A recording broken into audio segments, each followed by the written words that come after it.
নমস্কার বন্ধুরা, আজ আমি আপনাদের পটলের দোরমা রান্না করে দেখাবো। আপনারা তো অনেকে অনেক রকমভাবে পটলের দোরমা করে খেয়েছেন। আজ আমি আপনাদের খুব সহজেই একটা টেস্টি রেসিপি করে দেখাবো।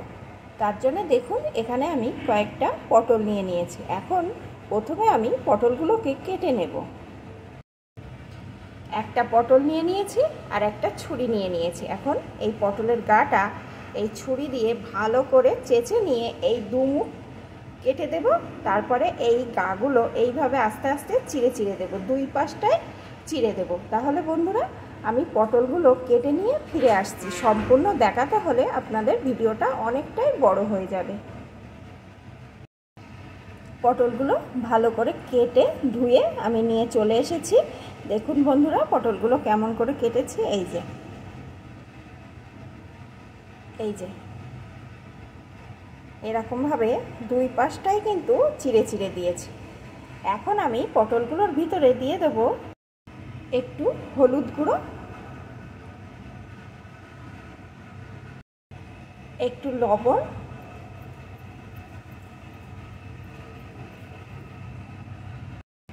একটু লঙ্কা গুঁড়ো। এখন ভালো করে সব কিছু দিয়ে পটলগুলো মাখিয়ে নেব।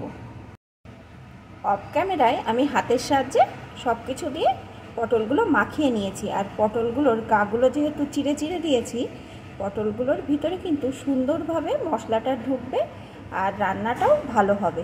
এখন এইভাবে পটলগুলোকে কিছুক্ষণ রেখে দেব। তার মধ্যে আমি এর মশলাটা রেডি করে নেব।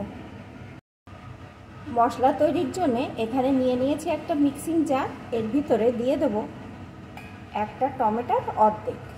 আমি কিন্তু পটলের পরিমাণ অনুযায়ী মশলাগুলো দিয়ে দিচ্ছি। একটু আদা,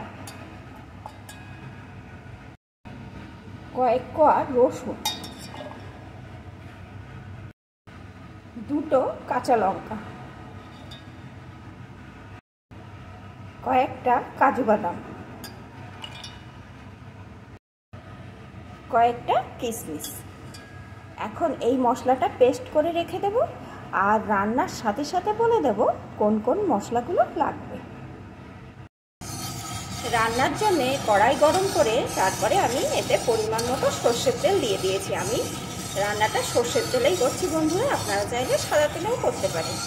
এখন তেলটা গরম হয়ে গেছে। এখন যে পটলগুলোকে আমি মাখিয়ে রেখেছিলাম, পটলগুলোকে প্রথমে এর ভিতরে দিয়ে ভেজে নেব।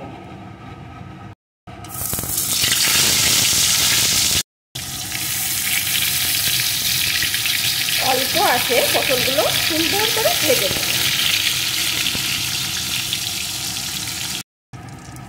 অল্প আছে পটলগুলো আমি সুন্দরভাবে ভেজে নিয়েছি।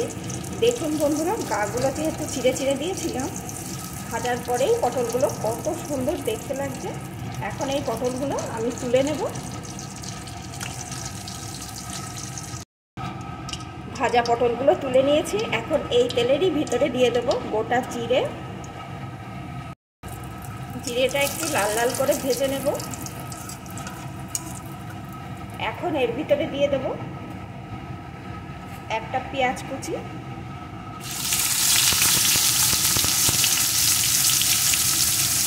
আমি একটা ছোট সাইজের পেঁয়াজ এখানে কুচি করে দিয়ে দিয়েছি, কারণ আমার পটলের সংখ্যা কম।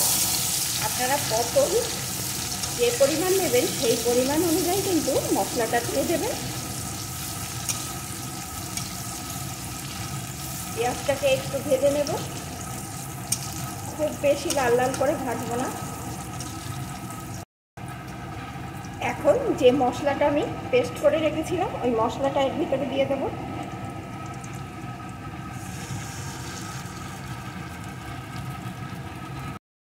সাথেই দিয়ে দেব 1 টেবিল চামচ জিরে বাটা।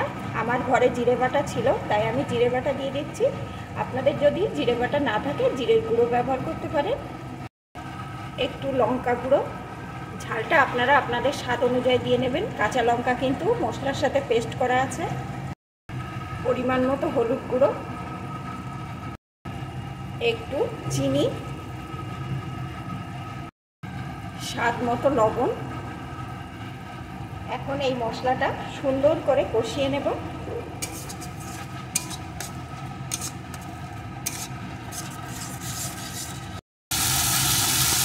মশলাটা কিন্তু অল্প আছে, সুন্দরভাবে আমি কষিয়ে নিয়েছি, দেখলেই বুঝতে পারছেন। এখন এর ভিতরে আমি ভেজে রাখা পটলগুলোকে দিয়ে দেবো।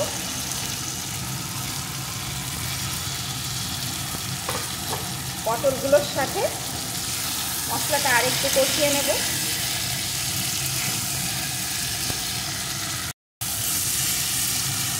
পটলগুলো আমি মশলার সাথে সুন্দরভাবে কষিয়ে নিয়েছি।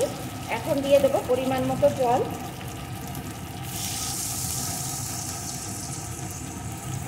খুব বেশি জল কিন্তু এখানে লাগবে না, পটলগুলো যেহেতু আগে থাকতে ভালো করে ভেজে নেওয়া আছে।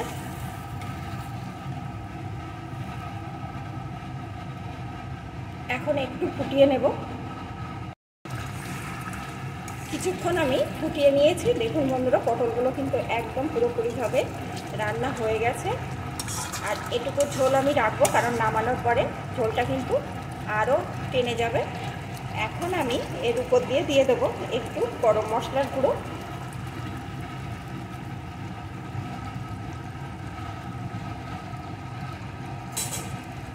মিশিয়ে নেব।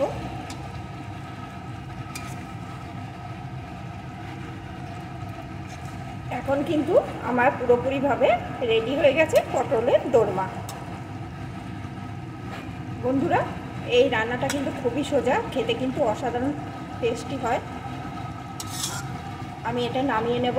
আমার রেসিপিটি আপনাদের কেমন লাগলো প্লিজ কমেন্ট করে জানাবেন। ভালো লাগলে অবশ্যই কিন্তু লাইক দিয়ে দেবেন।